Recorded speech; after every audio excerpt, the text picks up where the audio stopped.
today's episode, I sit down with Sarah Kennan, the founder of Leonista, South Africa's first 100% organic agave spirit.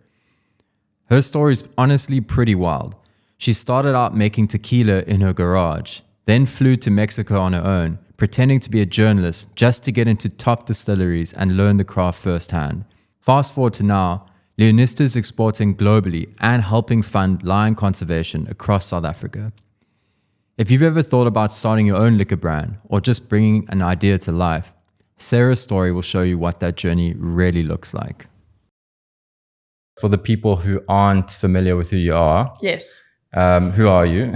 And what is the business that you have founded? I'm Sarah, and I'm a massive tequila lover. I'm the founder and owner of Leonista. And yeah, I just fell in love with tequila because I get really bad hangovers from any other spirits or rather from alcohol, specifically wine. And so I really love having a good time and socializing with friends, but I hate hangovers. So I thought, right, what am I going to do here? And I discovered tequila, but good quality tequila, 100% agave. So not the mixto, not the bad tequila. And I was having such amazing nights out and minimal hangover in the morning. And that was revolutionary for me. So tequila became my go-to. I was the girl bringing a bottle of tequila to the party and just drinking that. And yeah, it's been a revolutionary journey of discovering how to balance and have fun with this product. Obviously, you drink too much, you're gonna know about it. But yeah, it's a social lubricant. And I think for me, it's a cross between drugs and alcohol. Yeah. What is the reason that tequila doesn't give you a bad hangover in comparison to wine or? Yeah, it's a good question. I think it's, as long as it's 100% agave, it's the purity of it. There's also something about the fact that it's an upper, it gives you a buzz compared to other spirits. Other spirits, all alcohols are depressants, but tequila seems to be the least. Seems to be the one that, this is just personal experience. There's no scientific facts backing this up, but this is just my personal feeling, is it just makes me feel energized, alive, and more confident, I guess. And that's kind of what you want when you're out. You want to feel more social, more confident, more vibey. And yeah, so tequila was that answer for me. And but you got to make sure you don't drink too much, because it's a blackout. Yeah, well, it's like anything. You drink too much of it, and then you go very quickly from peaking to off the cliff. Okay. Yeah. Should we try some? Yeah. Okay. Well, How's it gonna work? I wanted to, explain, again. So there's tequila and there's mezcal. And it's a little bit like saying Pinotage or Shiraz in terms of wine. It's the difference is the agave that's made from is slightly different, and the production process is slightly different. So we're going to start with the blanco, which is the mezcal of the family. And the reason we call it a mezcal is because it's got a smoky flavor.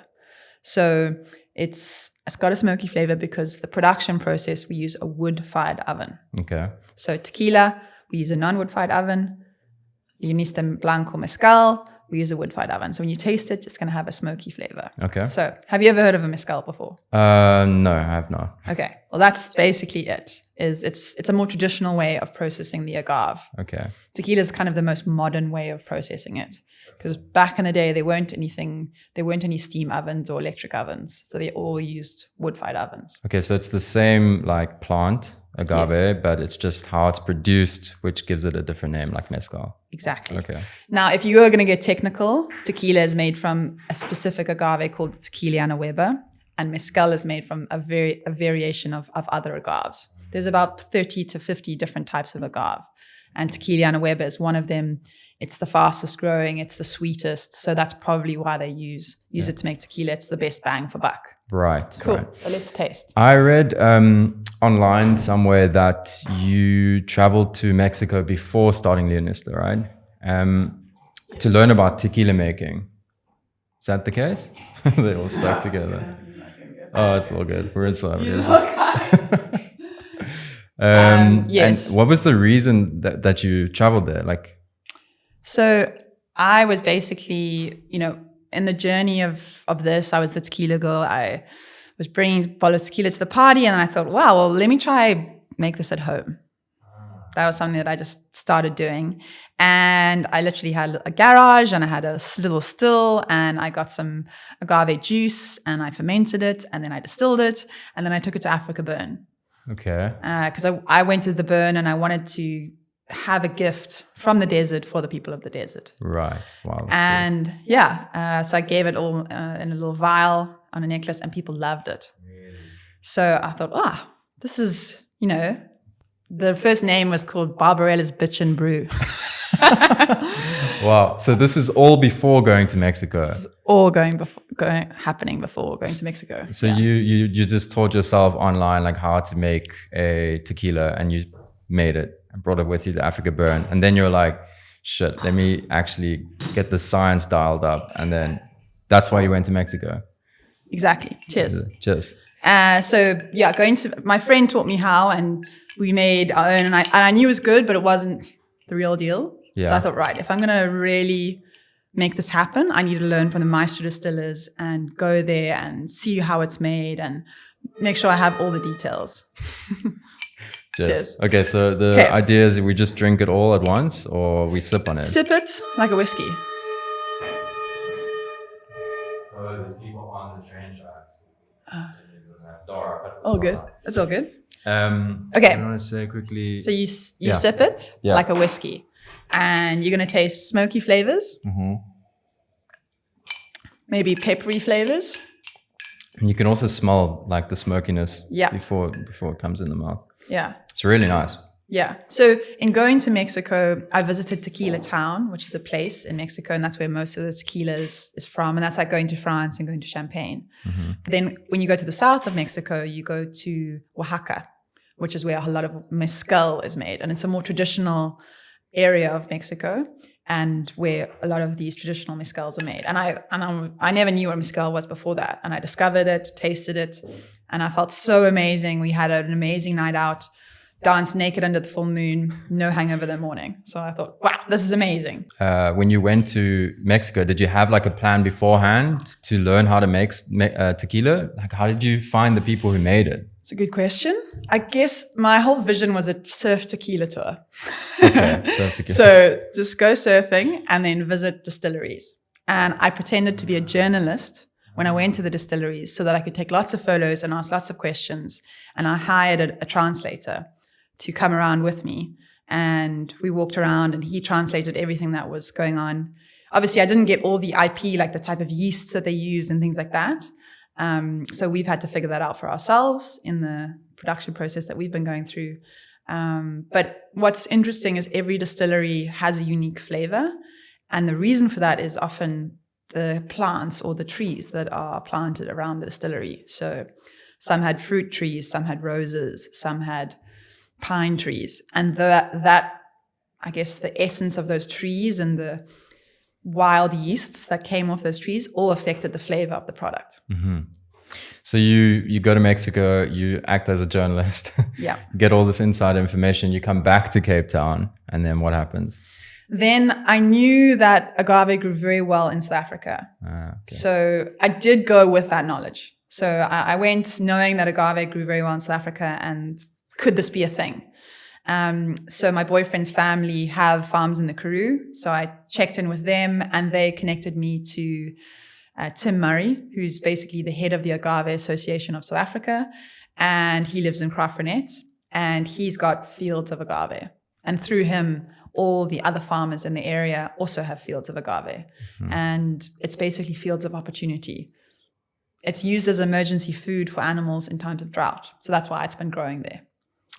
Yeah. And it takes about 12 years to mature, but there's about 200 years worth of agave that's just been growing semi-harvested, semi-wild. I got to ask, like, what gave you the confidence to enter the alcohol industry? I mean, it's such a saturated market, right? And I mean, there's so many big brands with insane budgets.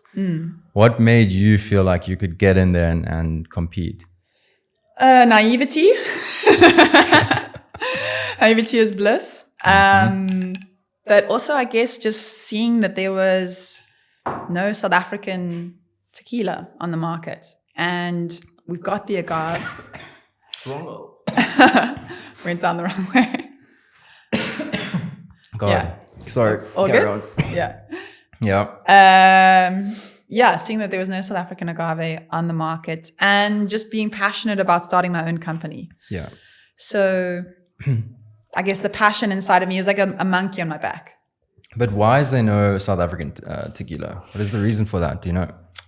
I guess it's just a question of timing. Yeah.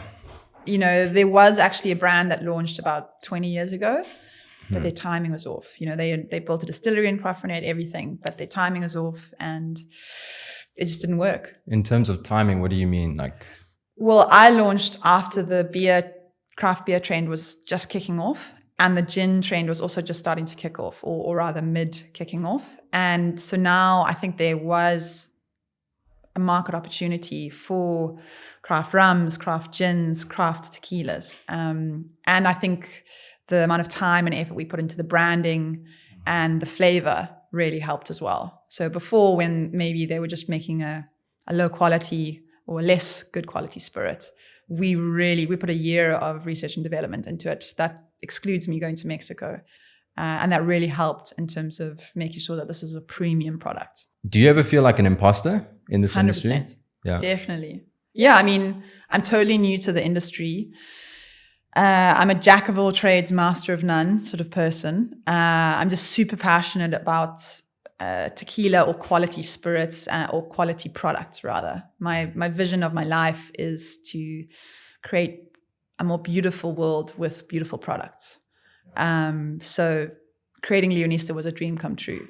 And it's also, I guess, a small embodiment, I guess, of my own spirit, the lion spirit, which I wanted to bring to South Africa and just, I guess, manifest into a physical product. Going on to the production of actually creating this, what is the trickiest part about producing a bottle of Leonista in terms of like the ingredients and stuff? The whole thing is quite challenging. You have to wait 12 years for the agave to grow. Okay. Probably, I think it's about just, for me, it's about the South African consumer learning not to shooter and learning that this isn't this quick get super drunk experience, but actually a more beautiful, high level, beautiful experience of tasting the flavor, appreciating it more like a whiskey, and making beautiful cocktails as opposed to just shooting it and trying to get it down as quickly as possible. That education process has been the most expensive and the hardest. And we're still in the process of doing it. And I'm 8 years in. Jeez, how are you educating the people? What is your go-to method? Tasting experiences. Okay. And as much marketing in terms of social marketing and videos as possible, but it's all about education. So there's many different methods of education, but physically tasting with people, showing them how it's made, giving them a taste with one block of ice, and then they're like, oh, this isn't burning the back of my throat, or, this is really smooth. Unless you swallow it down the wrong hole. Yeah, exactly. It's a better experience, and you can see that their whole mindset changes and shifts, and they're like, oh, wait, this is a totally different experience. Yeah. And that's basically what happened to me in going to Mexico. Right. So I guess I'm trying to emulate my experience of going to Mexico, but here in South Africa. Why is it so important for you that people like enjoy the experience and don't just shut it down? Because I want them to have a good time. Yeah. And I want them to have a positive experience. And I don't want them to have a hangover. You know what is very different about this is that did you put lemon in here? No. No. Because like generally people go to a bar, they'll have a tequila shot, they'll have the lemon and salt there. And it's like, it doesn't look like an enjoyable experience, right? You bite on the lemon immediately and you're like, fuck, that was painful. But this is like, you don't feel that. It's like, it's enjoyable. Like, I don't feel like I need something else to bring it down. Yeah. What is why is that? I mentioned mixtos before. Yeah. So I guess tequila's gotten a bad name over the past however many years because of those low quality tequilas that have been brought out of Mexico and marketed to the world. And basically those are not 100% agave. So they're not 100% made from the plant. They're cut with cane spirit to make them cheap. So they give you that gag reflex and the hangover in the morning. And to mask that bad flavor, they created this whole ritual of the lemon and the salt. And it's been hell of a successful. It's been this fun, does it. Yeah. But it masks that bad flavor. And it's just a great marketing exercise, I guess. It's a little bit like Jägermeister. Yeah. Jägermeister is actually an aperitif, but they started making Jäger bombs with Red Bull, and suddenly sales just went through the roof. So I guess I can't say it's a bad thing. It brought tequila to the world, but it also brought a bad experience of tequila to the world. So I guess now it's about unconditioning, unlearning that process. And not to say you can't have a chaser of like a slice of orange. Like a classic way of tasting mezcal is to have a slice of orange with a bit of chili on it. But it's not to mask the flavor. It's more to enhance the whole process and to cleanse the palate. Were there any legal challenges that you had to go through in South Africa to start an alcohol brand? Many. Yeah, Really? It's just a lot of hoops to jump through, basically. Just in terms of obviously getting the product approved in terms of, it's not poisonous. Alcohol is essentially a product that is dangerous if you drink too much of it and if it's not made correctly. So it's a whole process of making sure that it's safe for consumption, and the labels, making sure that the look of the bottle, the labels, everything is above board. And that's pretty much it. And also, obviously, our production facility, making sure they have all the legal licenses, etc. And for us distributing, we need to have licenses. But that's about it. Does it cost a lot to do all of that? Not too much, actually. Yeah, I think the most for us was actually, getting it organically certified and that process. And, I guess all the, the add-ons of organic certification or fair trade, those sort of things are all expensive clubs to be part of. They're clubs that we're proud to be part of, but that's probably the most expensive part. How does someone become organic, certified? Basically, there's an organization that you sort of submit your products to, and then they come and review your farm, they review your distillery, they review your warehousing, and make sure that all of those are above the standards that they have for organic certification. So no pesticides in the area. That they actually do check in terms of fair trade, in terms of how your workers are treated, etc. So we're really proud to be a part of that. And I guess being organic, the purpose of that was to try and portray to people how good this product is, so that if you are going to be drinking, even though no drinking would be the healthiest option, but if you are going to drink organic.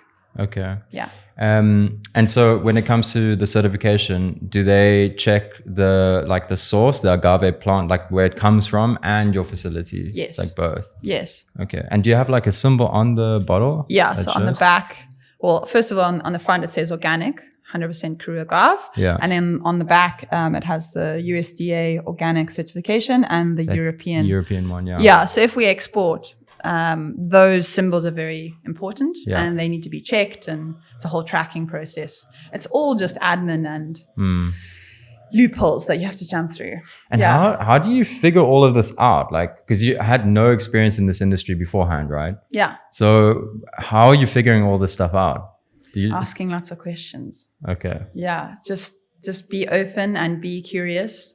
And, I'm always the person who knows nothing and then is absorbing everything, and asking all the questions, the stupid questions. Don't be afraid to ask the stupid questions, or be the person who knows nothing. And that's basically me. So I feel like even though it's been a disadvantage sometimes, it's also an advantage because I've approached it kind of differently. And where others may have had the knowledge and seen blocks and maybe never done it, I was naive to those challenges and just went for it anyway and got lucky. Do you think if you knew all those challenges right in the beginning when you started, would you have gone through with it still? I definitely would have second guessed myself, for sure. I definitely didn't think it would take as long to succeed, and we're still in the process of growing, and with each year of growing, new problems arise. So it's this endless, never-ending peak that you're always striving for. Right. Just on the side note quickly, I'm so sorry about all this noise. It's okay. Is it like it's okay No, for it's you, not eh? affecting me, but I hope it doesn't affect the sound. I think I should be able to get rid of most of it. Okay. But yeah, it never happens, and now it's happening. So I'm sorry. Should we taste some of the... Are you done yours already? Yeah. I didn't realize you were. Yeah, let's give it a shot. Okay. So now we're moving on to the Reposado Black.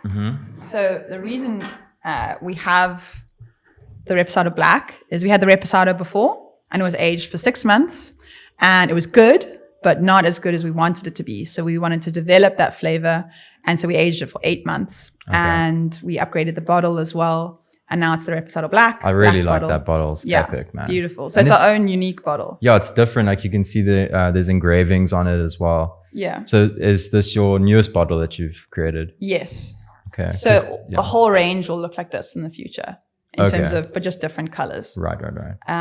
So that's, as you grow as a brand, you want to make sure that the moat around your brand being unique gets bigger or is developed as much as possible. And having your own unique bottle is part of that. Right. So it has the agave, it has Leonista, the lioness on the cork, it has the flower of life on the bottom. Oh, I didn't notice that one. Yeah, That's cool. I guess. Yeah. For, again, it's that element of trying to make the spirit something that's going to increase your vibration and make you feel amazing. So we've tried that as much as possible to add that to the bottle.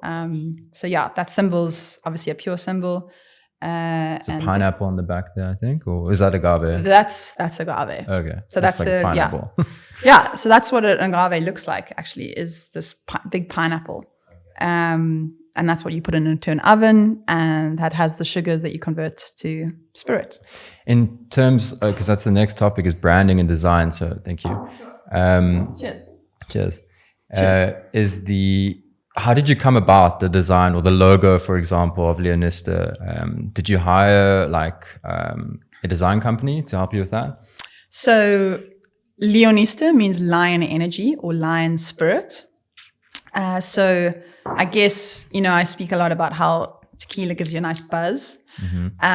So I hoped that, when you drink Leonista, you could feel the lion energy, the lion buzz, that wild buzz. And my spirit animal is a lioness. So that's how the conversation went when I discussed it with a specific designer. His name's Simon. He's amazing. And we just had this long conversation, and basically this product is African but inspired by Mexico. Yeah. So that's what the lioness is. She's a lioness, but she's got the sugar skull design, so she's inspired by Mexico. So that's kind of how the logo came about and the name. Pretty cool. Yeah. And it's a funny story. It was called La Leona before, which means lioness in Spanish. But we did an IP, or rather patent search for La Leona for the States. And Puff Daddy, has his own brand called De Leon, which means of lion. So if we had launched in the States at that time, we would have been in conflict. And so we had to change it. And then La Leona became Leonista, which actually is a better name, one word. But yeah, Agreed. Didn't want to fight with Puff Daddy. Yeah, no, that wouldn't be a good idea. Yeah, I definitely wouldn't have had the bucks to back it up. No, well, not yet at least. Question, when it comes to the bottles, how did you source the company that makes these bottles? What is the process there? So there's actually a company in South Africa that sources bottles for you. So you can see the Blanco and the Honey Reposado are similar bottles, and you'll actually see gins in similar bottles, but just dressed differently. It looks different. And obviously we have screen printed the logo on the front. That's a whole process. It's all about connecting dots. So you want to do something, you have the design, then you go into the market and you find people who can help you make it happen. And, what this product looks like now is slightly different to how the design looked, but it still looks beautiful. Right. Did you have any branding failures along the way? Many. Really? Yeah. Well, lots of trials and errors. Yeah. And upgrades, and we're still doing that. I mean, the Reposado Black now with that bottle, that's something that we've specially ordered and gotten our own mold made. So all the time you're elevating the product and you're elevating the uniqueness of the product. And you slowly get there the more and more the company grows and the more cash flow you have and the more you have proof of concept. Yeah. I'd imagine that bottle probably costs more than the other two, right? It certainly does. Yeah. Are you able to tell like how much more it would cost? It costs around, well, the thing is on percentage wise, like about 20% more, but actually it works out in the end because it comes already with the Leonista screen print on it. So it actually works out only slightly more expensive. Because, until now we've had to get the bottle, then send it for screen printing, then send it to production. And it's a whole, I guess, logistics nightmare. So it's a lot easier if it comes with the screen printing already on it and you just have to apply the label. This is a random question that just came to mind now, but on the note of logistics, like how many of these bottles break in transit? Is that a common problem? Or have you got like... Yeah, not too bad actually. Okay. Yeah, like I guess the companies that you use are used to handling bottles. So they have certain laws or rather codes that they follow. Like they don't pack the pallet more than X number of boxes. They don't pack pallets on pallets. But yeah, we do get some breakages, but there is insurance for that. But when it comes to online store sales, if a bottle breaks in terms of getting to a consumer, the liability insurance doesn't cover that. So you just have to send them another one. Right. Yeah. How are you enjoying this Reposado Black? It is. This is my favorite one so far. Cool. Yeah. Cool. I'm curious on this next one. Yeah. But yeah, so far the black one is my favorite. You should be tasting some like woodiness. Yeah. It's been aged in American oak barrels, old brandy barrels. Yeah. So it's a little bit more like a whiskey. Yeah, it tastes stronger, like it's a stronger taste for sure. Yeah. And I mean, you can't see it, but there's like a golden color, I guess, as well. Okay. What role does storytelling play in marketing, Leonista? Oh, it's so important. But it's about distilling down your story to convey it in the quickest way possible and the most interesting way possible. And you just keep playing with that again and again and again and again. And that's marketing, I guess. And I wouldn't say that I've nailed it, but that's the game you're playing every day, is trying to tell your story in a more interesting way than anybody else. And yeah, have people interested in that story. Do you do the marketing yourself, or have you hired do you have your own in-house team? Yeah, we've got an in-house team. Okay. And yeah, the whole time it's just learning what's happening in marketing, what's happening in the social side, how to convey the brand and the story. And yeah, I guess it's all about the people that you work with. And yeah, I guess the best form of marketing is experiential marketing, in my opinion. So liquid on lips, so that people can change their perception of what tequila is, taste this, and yeah, I guess their whole culture or mental experience around tequila and how to drink it changes, and then it becomes part of their monthly or daily routine, as opposed to it just being a once in a while plastic shot glass bad experience late at night. It actually becomes what they go to instead of drinking wine. Is there like a specific social media platform that you guys use the most, that works the best for you guys? Yeah, so we've got Instagram at Leonista Spirit, and Facebook. We're also using LinkedIn and a little bit of YouTube. Yeah. Which one's working the best for you guys? Hard to say. I would say probably Instagram and maybe email. Okay. Yeah, so we've got a private. If you subscribe to our website, you're part of the private club, the Pride. And then you get special offers in terms from our online store and lots of information.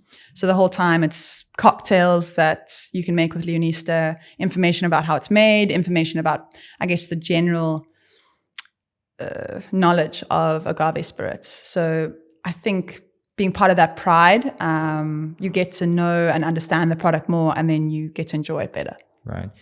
Would you say influencer marketing has played a big role in the success of your brand? Good question. Actually, I forgot about that. We do have an influencer club, the Lionesses. We've got a little WhatsApp group going, and we meet up every now and again, and they are very helpful in terms of basically being versions of me that are able to go out and share this product and how it's meant to be enjoyed to their circle of friends and to their network. So yes, I definitely think that's super powerful. And we've got a network of influencers and always interested in working with more lioness characters. So strong, independent women, you know, that's what we want to support, is women in power. And we'll rather we want to support women in their power, you know. So the balance is always the masculine and the feminine.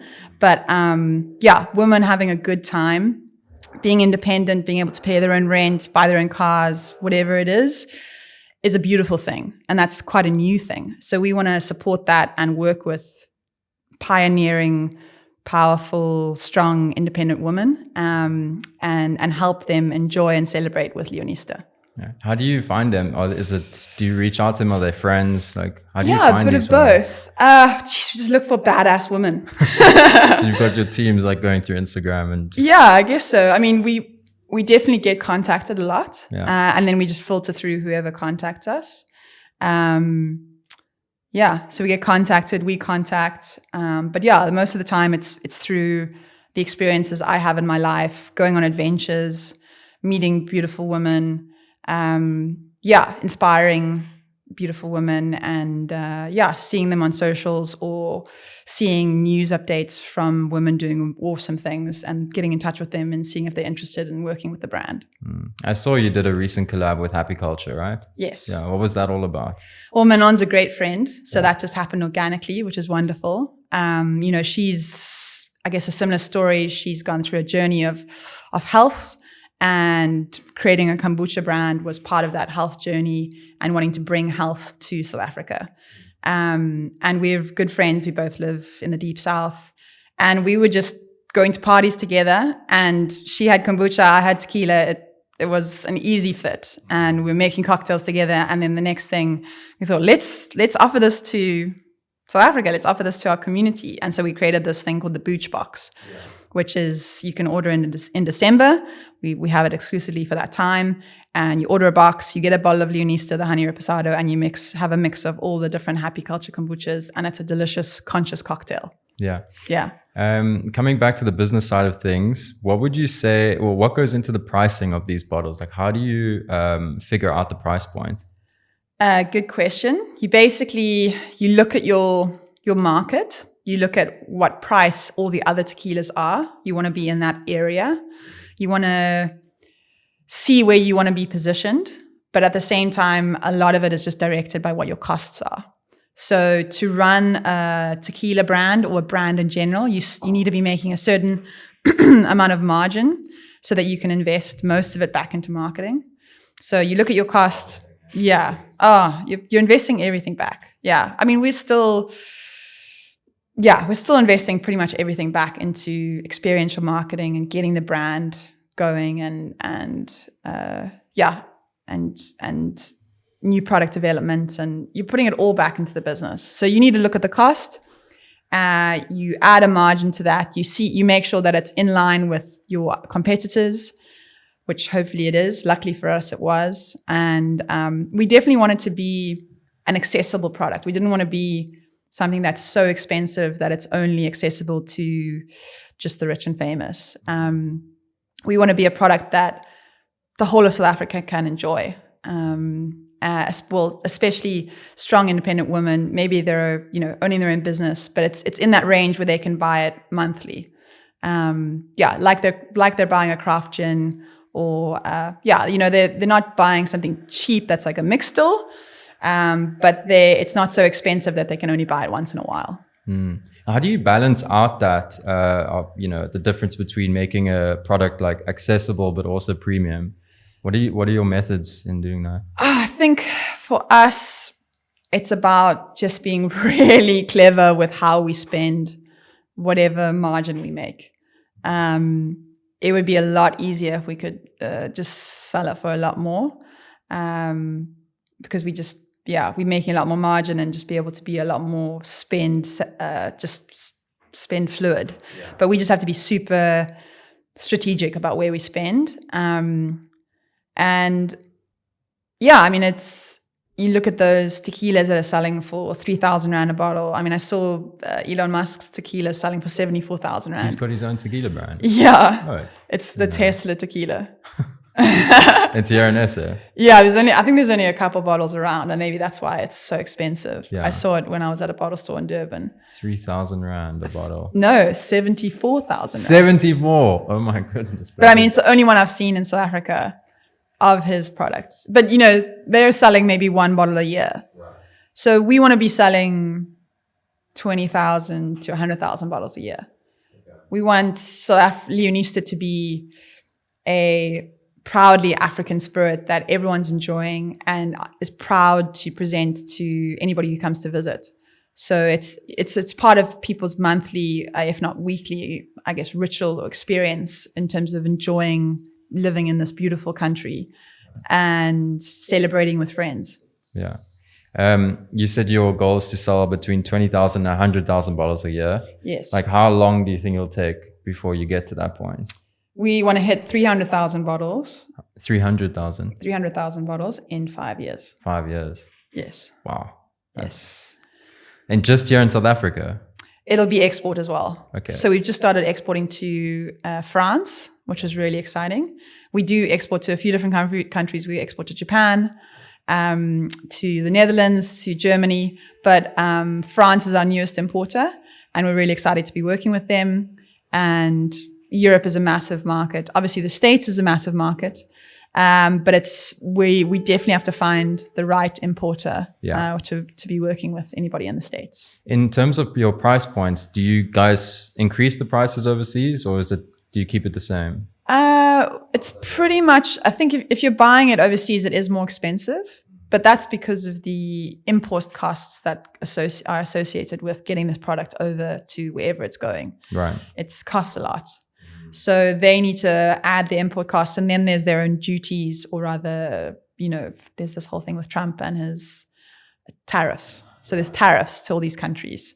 So unfortunately, even though we're selling ex-duty, South African duty, which is a really good price, there's all those costs associated. So it becomes a little bit more expensive if you're buying it overseas, but still reasonably good compared to the other tequilas that are on the market.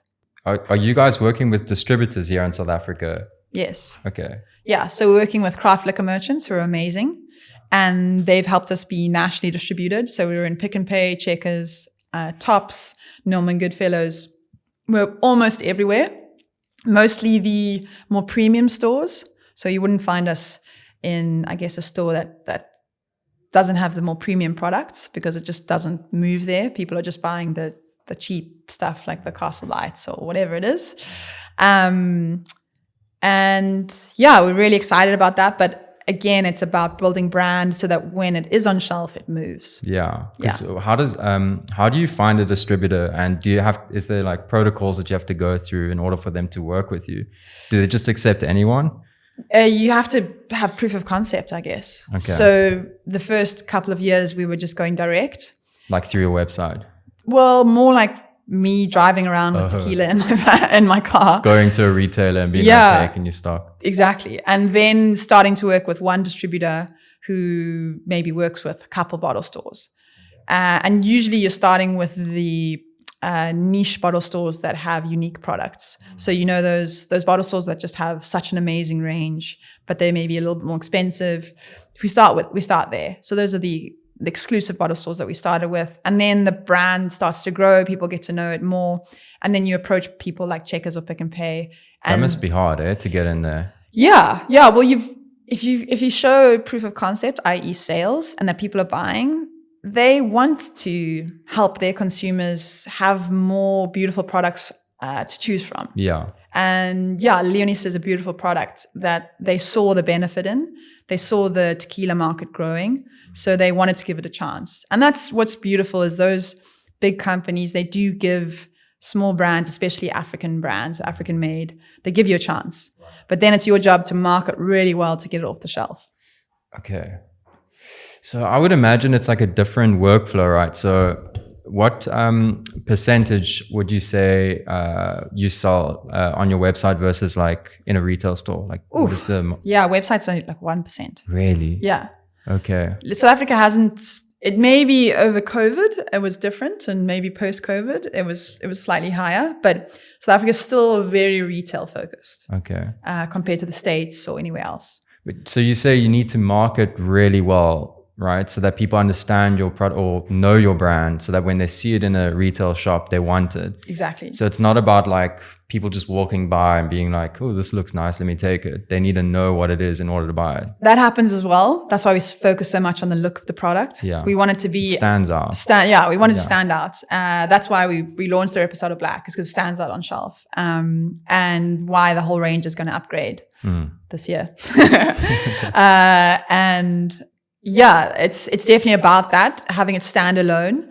But then it's also about, people often will only buy something if they have 3 points of contact with it. So maybe they'll see it at a friend's house, or they'll see it on social media, or they'll see it behind a bar. And then they see it 3 times, and then they see it in the bottle store, then they buy it. That's generally my rule in terms of how I go about purchasing things, is if I see it a few places and I hear positive things about it, see friends using it, I'll go out and buy it. Can you talk to me a bit about the journey you had in the beginning when you were driving your car, going to these retailers? Like, what did that look like? I was just a glorified debt collector.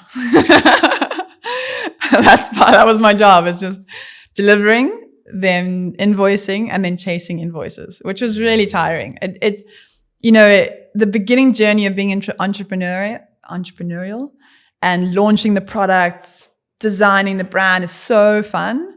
And then the actual day-to-day running of a company post that is a lot of admin, a lot of emails, a lot of accounting, following up on payments. And that's why working with a national distributor like Craft Liquor Merchants is so amazing, is because you sell to them and then they sell to their network, and you're just invoicing to them and they pay you on time. Do they only pay you when your products are sold though? Or do they pay you upfront? No, that's on consignment. And in the beginning, sometimes you are selling on consignment, and it's my worst thing, because it's just so unpredictable as to when you're going to be paid. And your cash flow is just nowhere. So having a national distributor and having predictability on cash flow is extremely important for the day-to-day running of a business, for you to be able to afford things, pay for things, pay salaries. Yeah, it all becomes management, and it's a whole different story of running a business as opposed to launching one. So that's been the whole school fees for me in terms of growing Leonista, is, growing from selling 10,000 bottles a year to 20,000 to 300,000 is a whole different story.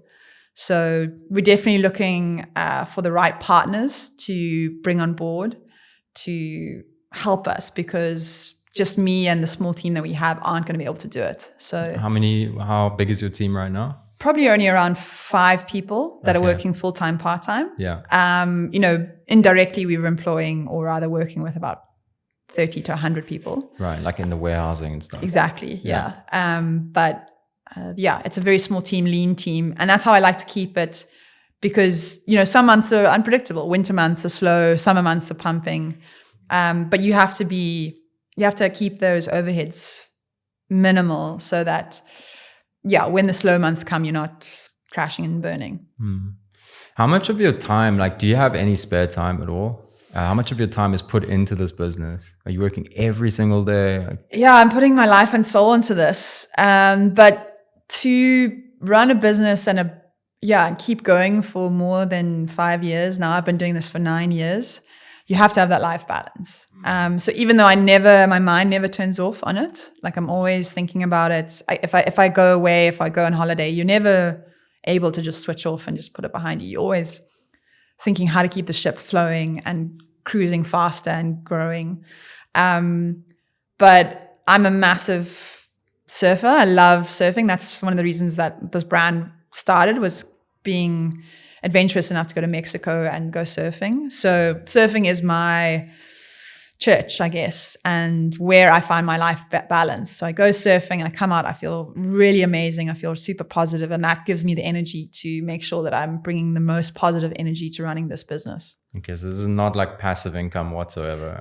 No. This is like I wake up 5 a.m., go surfing, come back. I'm out the desk. First. Yeah, surf first or run or do whatever exercise. Because, if you have a healthy body, your mind is healthier as well. It's true. Yeah. Okay, so you wake up 5 a.m., that's so early, and then you go surf, come back, and then what is the mission for the day? The mission is to, many different things. Many things. Yeah, it's to sell, in summary, it's to sell more product. But in essence, it's about how do we build brand equity? How do we help more people fall in love with the brand? And how do we make the brand even better than it is already? What is there any idea you have right now that you haven't done yet or haven't implemented yet but are going to soon? Many. Yeah. Is there a few that you could touch on? We want to launch a new product, which will come with the new look, which I'm very excited about. So we want to launch, I'll let you know, we want to launch a pink tequila. Pink tequila. Yeah. Ooh, that's interesting. Yeah. We want it to be really South African, so fynbos infused. We're still deciding around all of that, but really excited about that. Just, we're a South African brand, so we want to own that. We want to be using African agave and then infusing it. I mean, the honey reposado, which we'll taste now, is infused with fynbos honey. Okay. So it's beautiful. It's proudly African, and we want to keep doing that. We want to keep creating these agave spirit products which are unique and you can't find anywhere else in the world, and have these properties of Africa which are so beautiful. So the fynbos of Africa is an incredible resource, and the flavor profiles are completely unique. So we want to harness them, put them in products, and help people enjoy the flavors of them. Yeah, because it's also like known internationally, fynbos. Yeah. Okay, shall we try the... Yeah, let's try the honey. Okay, so this is... I'm going to put one more block of ice for you. Mm-hmm. It's all good. Oh my gosh. This is not working, that little... Sorry. All right. I'll keep it in. Yeah. Okay. One block of ice. Thank you. One block of ice. So does this thing usually work? Or? It does, but the ice has to be a bit drier. Okay. I must say I just got it recently, so it's not working that well. Trying to support African ladies at the markets. Yes. Yeah. Which is your favorite flavor out of all of these? Oh, it's like asking what my favorite child is. It depends on the day. So for me, this is yours. Thank you. Salut. Honey reposado. So this is going to be a bit sweeter. Mm-hmm. It's infused with wild fynbos honey. It's literally just mixed in. You can actually smell the sweetness. Yeah. So it's a pure honey. It's natural honey. Mm-hmm. If you are going to shoot her, I guess this is the one you can shoot her with. But this is amazing for making palomas with. So it's making what? Palomas. So that's what I'm going to make for you just now. It's a grapefruit margarita. Okay. Well, so nice. This is the funnest of the range. So I guess in going to the burn and taking tequila, I also used to infuse honey with it. And that's what I would be drinking all day, just with some soda water sometimes. And so I thought, and it would just give you such a nice buzz. Yeah. This one's really, I really like this one. Okay. Most people love this one. So most people are scared of tequila. The honey reposado is the gateway bottle. Because like, oh, honey infused, let me try that. And then, their whole life has changed. Yeah, you can taste it. It's so notable. So the Blanco is the best for making margaritas because the mezcal margarita is always better. That smoky flavor. And then the honey reposado is best for making palomas, the grapefruit margarita. And then the reposado black is best for just sipping neat on the rocks. If you are going to make a cocktail, I would say a martini, an espresso martini. Oof. Or mescatini. Reposado. With reposado black, yeah. Okay. Cool. But what did you ask? What was my favorite? Yeah. Do you have a favorite? I'm really loving the reposado black at the moment. I'm just really loving sipping it on the rocks. But if I'm at a festival or a wedding, I really love the honey reposado. Again, just on the rocks or making palomas. The Blanco, I love making margaritas with. And yeah, if I'm sipping with an American client or somebody who's experienced in tequila and mezcals, I love sharing the blanco with them. When you say an American client, do you like sit with the people that you're going to sell to before you actually sell to them? Well, often it's an importer. Overseas, I mean, So often it's an importer and they're here on holiday or they're here to visit wineries and we're tasting tequilas because they're interested in African tequilas. Yeah. And often it's just if I'm at a tasting experience at a festival or at a wedding and there's someone from the States, or maybe the main thing is if they've had experience in going to Mexico. Anybody who's gone to Mexico has tasted mezcal. And then they're really excited about it and understand it. And they want to taste it more. And so when they find Leonista, they're really excited that there's a blanco mezcal option that's available to them in South Africa, made from South African agave. Yeah. Would you say most of your sales are coming from South Africa or overseas right now? Yeah, I would say 70% of our sales are South Africa, and the rest are exports. But we predict it to be 50-50, and if not in the future, maybe 60-40. So weighted heavier towards exports. 60 being overseas. Yeah. Okay. Yeah. Huh. Why do you think that is? It's just a bigger market of people. Better spend capabilities. The South African market is volatile in terms of economics. Look, not to say it's not possible for it to be the biggest seller, but I project that, what you can sell overseas, the market in South Africa just isn't as big as the opportunity that's out there in the UK, in France, in Europe, and especially in the States. If you can just get a piece of the market in the States, then yeah, you're doing very well. Oh, you're not in the States yet, right? Not yet, but that's our goal this year. Okay. But Trump isn't helping. What is the reason you're not there yet? It's just the hardest to get into, or? Just finding the right importer that has a strong sales team that can sell this product. Because there's many, I guess, legal laws around being in the States. Each different state is almost a country in its own and have just different laws. But yeah, in the end, it's just about finding the right importer that's keen to take it on. So it's not your job to sell it overseas. It's their job. Yes. To market it as well? Yes, but we give them all the brand tools and IPs and guidelines to be able to do their own marketing. And then there's a marketing budget associated with the price that we sell to them. So we give them a price and there's a marketing budget built into it. And then they usually match that marketing budget. And then we work together to spend that budget accordingly. But it's been a whole learning journey to get to that. Because before I thought, you just sell it and then goodbye and like good luck. Yeah. But no, it's not how it works. Well, it doesn't work well because then you only sell a couple pallets and then it fizzles out. Yeah. You want it to be a long-term flowing relationship. You need to go over there, help train them, inspire them, help them convey the energy of the brand to the people they're selling to. Yeah. And that requires a lot of time, effort, and marketing. Mm-hmm. What would you say is the biggest misconception people have about running an alcohol business? That you're drinking every day, midday, all day. Yeah. Like today. This is the fun part of the brand. I guess, that it's just all fun, party. That's a very micro part of the whole business. That's like, most of it is around working with your partners. So it's retail partners, on-con, off-con, so bottle stores, restaurants, and making sure they're happy and that they are able to sell this product. So, I guess most people think it's just tequila every day and you're just having a jaw.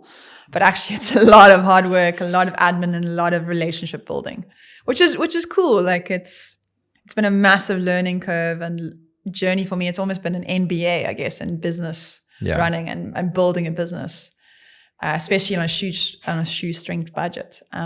Finding partners, growing a business, creating contracts. Yeah. Like what sort of capital does one need to get like an alcohol business off the ground? What did you guys start with? Yeah, if I could have started again, I would have started with a lot more and spent a lot more. Because we started with a little bit, not a lot. And then I spent very frugally. What is a little bit or a lot?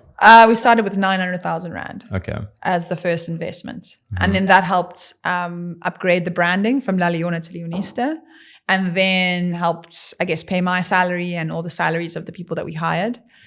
But again, if I would have done it again, I would have spent a lot more quicker. But it's all in hindsight. You were trying to save as much as you can of the original investment. I was trying to be as frugal as possible. Which I think long term, wasn't to the benefit of the brand. If you could redo it, what would you have spent the money on? I would have spent more money on, experiential marketing and hiring the right people. I just hired the people that I thought we could afford. Whereas I would have spent more on hiring better people and paying them what they deserved or better salaries. And then, those people would have helped this brand grow faster. But look, it's all in hindsight. Who's to say? Yeah, of course. Maybe we would have gone bankrupt. You know? Yeah. And how much does it cost to do like paid ads and stuff? Do you guys put a lot of money into that? We don't put a lot. We put some. And it's been a whole journey of learning how to do it with a shoestring budget, but still be effective. You can spend as much as you want per month, and it does get to a wider reach. But does it convert? I guess that's the fine balance, is finding that perfect spend budget or balance where you're spending the least amount to get the most conversions or the most return. Because sometimes you can spend too much and get great return, but you're spending too much. So it's about that balancing act of spending just enough to get the most return. And we're working with some amazing people to try and get that, but it's constantly changing, constantly evolving all the time. So it's a constant balancing act. Are you trying to also grow your personal brand as well, like alongside Leonista? Do you think that will help increase sales? It's like there's a face of the company. I think it wouldn't hurt. I guess seems like that's what a lot of people are doing. I've almost started like an agave appreciation society. Because that's basically what this is I appreciate tequila. I appreciate the social lubricant that it is. And I'm educating people how to use it so that they can have the best time with minimal hangover. That would be ideal. It's the future for me of socializing, because people don't want to have a negative experience, or rather negative feeling the next day from what they did the night before. They want, like, the perfect case is that they have an amazing social experience and they are confident and they have fun and they can dance and all the great things. And the next day they wake up and they can go surfing or running or spend time with their family. Nobody has time for a hangover. No. Hangover is terrible. The whole day is gone. It sucks. Yeah. And I get terrible hangovers. Do you think it's possible to create an alcohol? I mean, I understand this gives you the least amount of hangover, but is it possible that we could create an alcohol one day that gives you zero hangover? It's like you're drinking water the entire night. That's the dream, baby. That's what I want to create. Man, if you can create that, Jesus, that would be And maybe amazing. It's not alcohol. Maybe it's something else. Maybe it's, some sort of like, I don't know, cream, or I don't know, it could be anything. But I guess that's the journey I'm on is energy, understanding energy and understanding products, how they affect the body and how you can have fun with them and enhance whatever feeling you're already having. And then make sure it has the minimal amount of negative effects on you to carry on with your life as you want it to be. Because it's all about making your life better and more beautiful. Yeah. Agreed. Yeah. What advice would you give to someone who wants to launch their own alcohol brand? Sure. Make sure you're so passionate about it that you would do it for free. Because many days it feels like that's what you're doing. You're just putting your life, your heart and soul and blood, sweat and tears into something, and you don't really understand the return, or you're not seeing it viscerally. You're having to take a lower salary or maybe no salary some months, and you need to be so passionate about it and believe in it so much that you're willing to do that and take the hit. So whatever you do, just make sure that the passion is so strong and that you would do it for free. And then whatever benefits you get are just cherries on the cake. Okay. Are you personally like tinkering with the ingredients and the production process? Always. Really? Yeah. So you just have like a setup somewhere in like a warehousing setup, and then you are playing with flavors and stuff like. Always. So you are the brewer. I'm the creative director, I would Okay. say. There is a team of distillers who are very professional. Distilleries, sorry. Distillers, yeah. So they're mezcalerias and maestro distillers, basically. That's how they would be called in Mexico. Here they are chemical engineers and very smart, incredibly, diligent and attention to detail people. Because I have a vision of what it should be, but getting there, different story. But there's an amazing team that I'm working with that is helping make it happen. And we're constantly tasting, experimenting, saying, cool, let's age it for this long, see how it goes. Let's age it in this. Already, we used to age it in whiskey barrels, and then we changed to brandy barrels because the flavor was sweeter. We changed from aging it from 6 months to 8 months. So we're constantly developing. I always want the product to be as amazing as possible. So we're constantly experimenting to make it better. It seems tough though, hey? Like you have to wait 6 to 8 months before you can actually try your product out and see if it is what you want it to be. Yeah, it's a long game. And if it's not, you have to restart and do it again and wait again. Yeah. And I mean, sure. Yeah, and I guess the journey of experimenting with Fynbos, there's such a wide variety of products or different flavors that you can use. So it's about distilling down the essence of what you want to create and just rolling with it when your instinct tells you something's good. Could you, for the people interested, would you be able to walk us through like the production process? Like how does it, where does it start and then how does it end? How do you get it into these bottles? Cool. So it starts with agave. Yeah. Agave is the source of all agave spirits. And agave grows very well in Mexico and very well in South Africa. It takes 12 years to mature. And you basically, if the agave is my hand, you take off all the leaves and you're left with the heart of it called the piña. Mm-hmm. And it looks like a big pineapple. Right. And it's sometimes maybe half the size of this table. It's massive. Jeez. It's huge. Must be heavy, yeah? No, it's very heavy. So then you put that into, you grab it, you put it into an oven. And that's the big difference between tequila and mezcal is tequila, non-wood-fired oven, mezcal, wood-fired oven. You bake it for 2 days. So you're basically caramelizing the starches to sugar. You can make alcohol out of anything that has sugar in it. Pineapples, grapes, apples. Yeah. So you're taking this agave, which has a lot of starch. You're converting that starch into sugar by baking it. Comes out, it's super caramelized, nice and sweet, brown. You squash it, you get all those juices out. You ferment those juices with yeast. We use a wild yeast that is sourced from around South Africa, organic. And then the yeasts grab all those sugars and convert them to alcohol. So it's a little bit like if you leave fruit to ferment. It starts to taste alcoholic after a couple of weeks. Same thing. The yeasts have grabbed it and they've converted the sugars into alcohol. So we let the yeasts do that. They have a lot of fun. They convert all the big juice into alcohol. And then it's like a big agave wine. So it's actually called pulque. And that's something that you can drink in Mexico is like a pulque agave wine. So it's still got like pieces and stuff in it. Yeah, doesn't taste amazing, okay.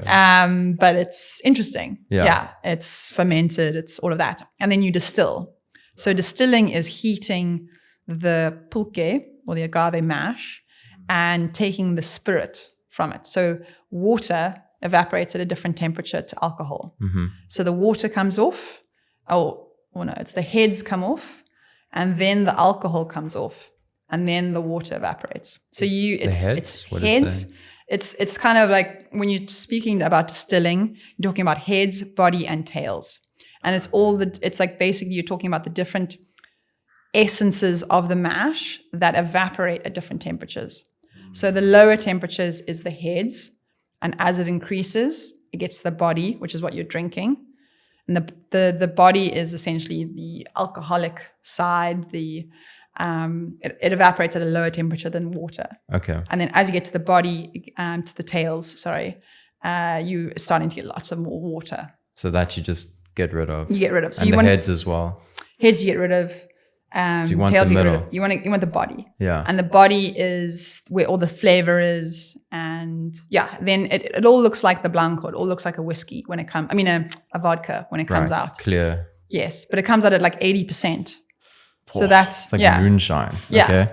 So you can't drink that. Well, you see the distillers in Mexico tasting that, and then they can just tell just by dipping their finger and tasting it or smelling it what percentage it is at. They're amazing. Jeez, yeah. Okay. And it's got a lot of beautiful oils and flavors, but then you infuse water with it. And so water is very important to the distilling process because you want to be using fresh spring water, something that's really pure and amazing, and its own flavor on its own is really important. So a lot of whiskey distilleries in Scotland, their whole distillery is based around the type of water they're using.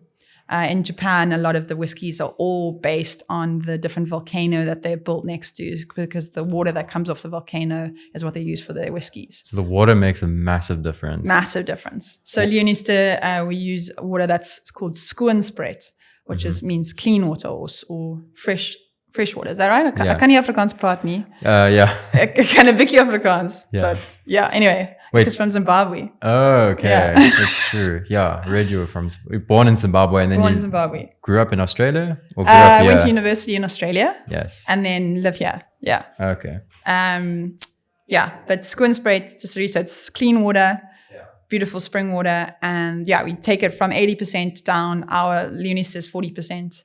And then you get the Blanco.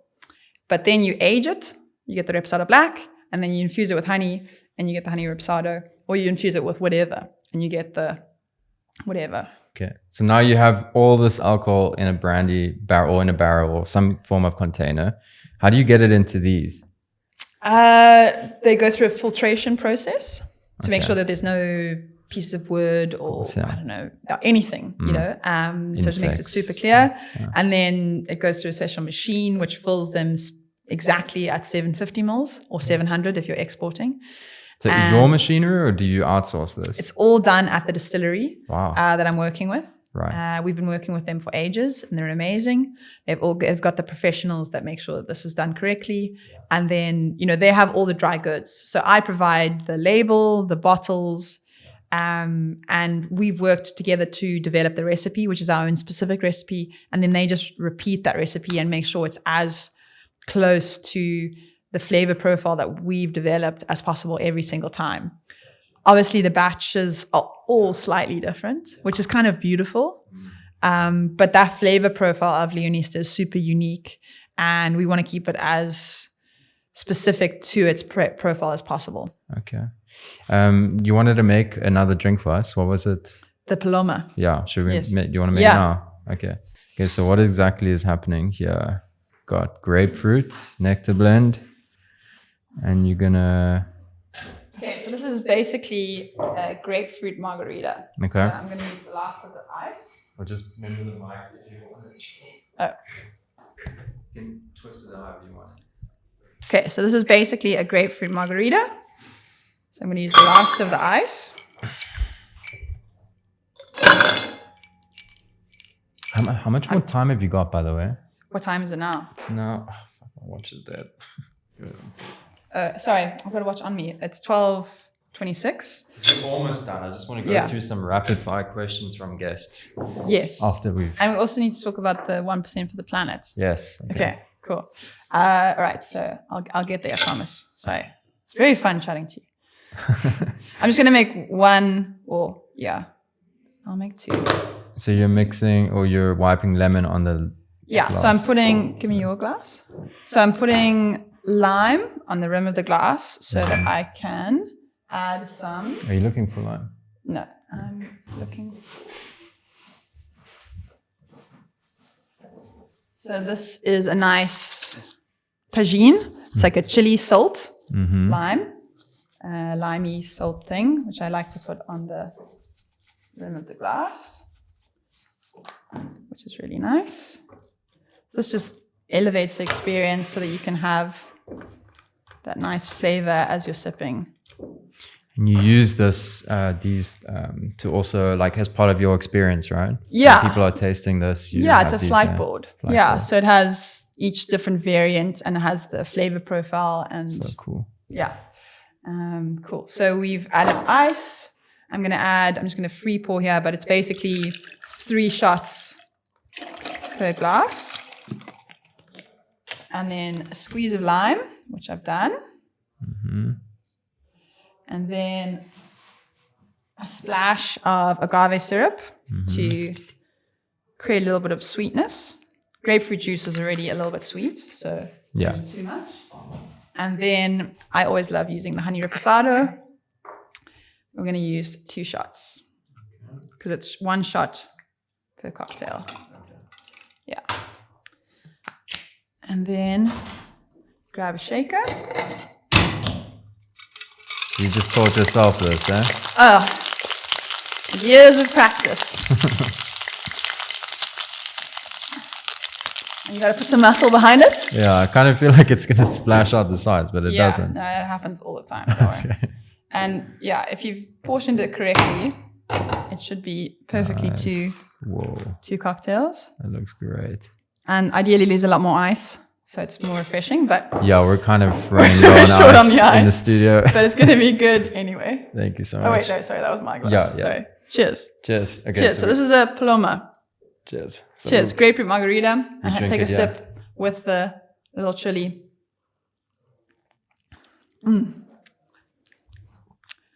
Goodness. Yeah? That is really good. And it's so quick to make as well.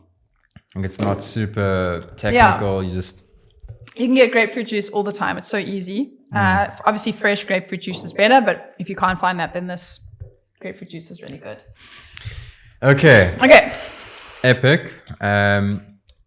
All right. So generally, at the end of the podcast, or just before my next guest comes on, I ask my Instagram followers if they were sitting here and they wanted to ask you a question, or my next guest a question, what would the questions be? So people submit, and then I just randomly select 4 of them. Yeah. So are you cool if I go through some of them? Yes. Okay. So the first one, and I feel like we did kind of touch on this right in the beginning, but here it goes. How many times have you gotten drunk on your own supply? You personally. Too many to count. But Too many to count. Too many to count. But yeah, I guess that's the benefit of running the brand is being able to enjoy it as much as you can. I guess, you have to. That's life. You got to enjoy what you do. Yeah. So not too much. And it's always about making sure, that you enjoy it and use it as a tool and not have that negative effect the next day. Got you. Yeah. Okay, next question. What is the worst business advice you've ever received?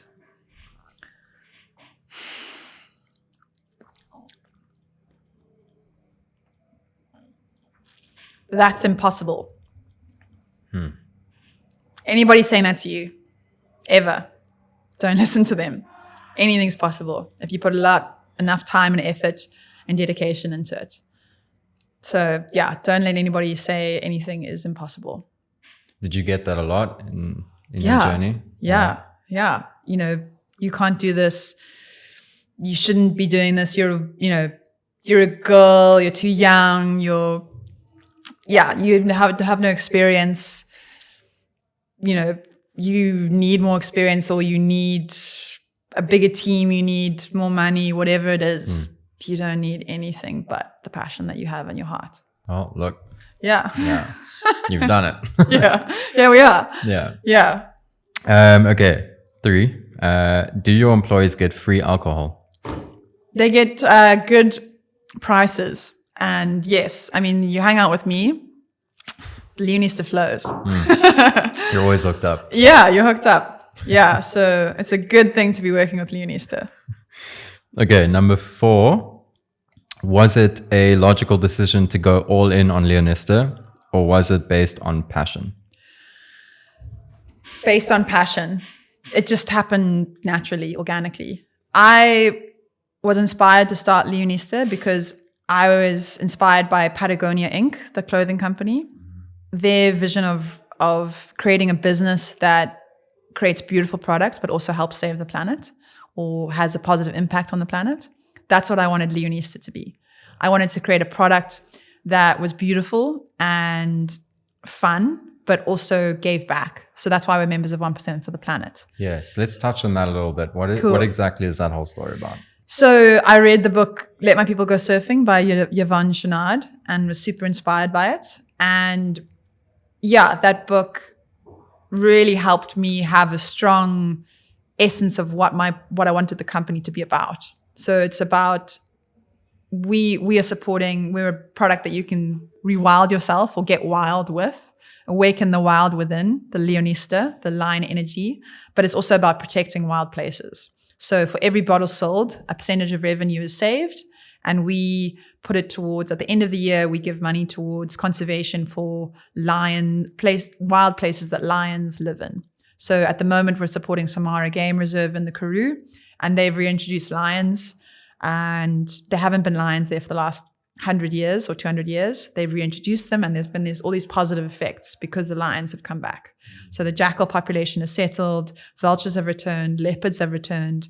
So we want to keep growing, selling beautiful products, but also supporting more wild places and protecting wild places of Africa. So conservation. So yeah. So cool that you can support those initiatives, through your brand. I mean, you're literally changing the ecosystem of certain parts of the planet with your business. Well, we're supporting the change. You're supporting, yeah. Yeah, and protecting. But I would imagine as you grow, like the numbers you spoke of earlier, I mean, I think it's going to have a significant impact, Yeah, it's and it makes sense. It's a circular economy. So we want people celebrating with this product in wild places and having fun with it there. And I love wild places. So, and we make products from wild places. So it just makes sense. So to protect the places that the agave is grown, to protect the places that people enjoy this product, and it's a circular economy, so it makes sense. Yeah. Okay, last question. There's one more. Yes. It's actually 5, not 4. I said 4, but there's 5. In a sometime seemingly oversaturated market, how did you manage to position your brand? I do feel like we've spoken about this, but yeah. I guess it just kind of happened organically. The fact that it's African, I mean, it is unique in that regard. I guess making it organic, trying to make it as healthy as possible. If you're on a health kick and you still want to have a drink, tequila is your best option. Yeah. Because it gives you the nice buzz. You don't have to drink that much to have a good time. You can have it just with soda or neat. So you don't have to have a sugary mixer with it, like Coke, or, you can have it with just neat on the rocks, or just with soda, or with fresh juice, like lime juice, which is citrus. It's good for you. So I guess in a way, it's the healthiest way of enjoying yourself if you're going to drink alcohol. And we went down that road and made it organic, made it 100% agave, premium, and I guess proudly African. So that's our IP, that's our differentiator. It's actually it was surprising to me to find out how many people have thought about starting an alcohol brand in their lifetime, but just never obviously did it. The amount of people who have approached me and been like, I always saw those agave in the Karoo and wanted to start my own brand. Like, basically, like, you stole my idea. Or rather, like, like they had that idea, but they never did it. Yeah. And I feel like that happens so much in life, in that there's these ideas that are out there and people have them, and it's just about the person who holds on to the idea and makes it happen. Yeah, they execute. Yeah. Because there's so many ideas that I have still separate from this brand that other people have executed. And I'm like, oh my God, I had that idea. But it's about the actual execution. And whatever you do, go at it 100%. Yeah. Do you think there'll ever come a time where you start using other, like a different type of plant other than agave? Agave is such an amazing plant. I think it's so understood. So I love exploring it and using it more and seeing the benefits. But yes, I love the idea of utilizing other plants to go with it. So mood enhancers. Okay. Yeah, Like I love that idea. Feinboss, that kind of stuff. Feinboss, maybe in the future, maybe marijuana, you know, I don't know. Interesting. Yeah, maybe scaletium. Do you think you would be able to sell legally if there was Well, I guess that's THC? what's stopping me now. Okay. So Yeah. what about CBD? Sure, you can infuse that. Yeah, I'm sure I could.